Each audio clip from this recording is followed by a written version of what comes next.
அதே ஒயின் ஷாப்பில் நிறைய பேர் இருக்காங்க, அவங்ககிட்ட நிறைய கதைகள் இருக்குது. அப்படிப்பட்ட ஒரு ஆள்கிட்ட ஃப்ரேம் போது அதுதான் காளி வெங்கட். அவருடைய வாழ்க்கையில் என்ன நடந்தது, அவர் எதுக்காக குடிக்க வந்திருக்காருன்றதான் இந்த படத்துடைய கதையாக. முக்கியமாக ஒரு கதையை ப்ரெசென்ட் பண்ணும்போது அந்த ப்ரெசன்டேஷன் தான் அந்த டேரக்டர் ரொம்ப யூனிக்காக எடுத்து போய் காட்டும். அப்படி கார்த்திகேயன் மணி ரொம்ப யூனிக்கான ஒரு டேரக்டர். அவர் ஸ்டேஜ் பண்ண எல்லா விதங்களுமே ரொம்ப அழகாக இருந்து. ஃபர்ஸ்ட் ஆஃப் ஆல் ஃபர்ஸ்ட் ஹாஃபில் வாய்ஸ் ஓவரில் சத்யராஜ் அவருடைய முழுக்க ஒரு கதை சொல்கிற அந்த விதம். ஏன்னா ஒரு ரைட்டராக அவர் அப்படி தானே இருப்பார். அவருடைய பாயிண்ட் ஆஃப் வியூலேயே இந்த கதையை நகர்த்தோம் அப்படின்றத யோசிச்சு அந்த பாயிண்ட்டாக இருக்கும். செகண்ட் ஹாஃபில் இந்த கதை எமோஷ்னலாக நகருது.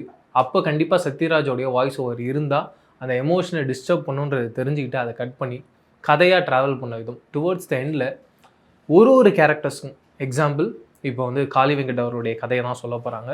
காளி வெங்கட்டாக இருக்கட்டும், அவங்களுடைய ஒய்ஃப் கேரக்டராக இருக்கட்டும், அந்த கதையில் வர ரொம்ப அழகான ஒரு நாய் ப்ரௌனியாக இருக்கட்டும், அவங்க பையன், அவங்க பொண்ணுன்னு, அவங்க ஃப்ரெண்டு கேரக்டர் உட்பட இந்த கதையில் யார் யாரெல்லாம் வராங்களோ எல்லாருக்கான ஃப்ரண்ட் அண்ட் பேக் ஸ்டோரியை ரொம்ப டீட்டெயிலாக சொல்லி உண்மையாகவே ஒரு மிடில் கிளாஸ் ஃபேமிலி அடுத்த ஜெனரேஷன் படித்து மேலே வந்துட்டாங்கன்னா அவங்களுடைய வாழ்க்கை மாறிடும்ன்ற ஒரு சந்தோஷத்துலையும் ஏக்கத்துலையும் இருக்காங்க.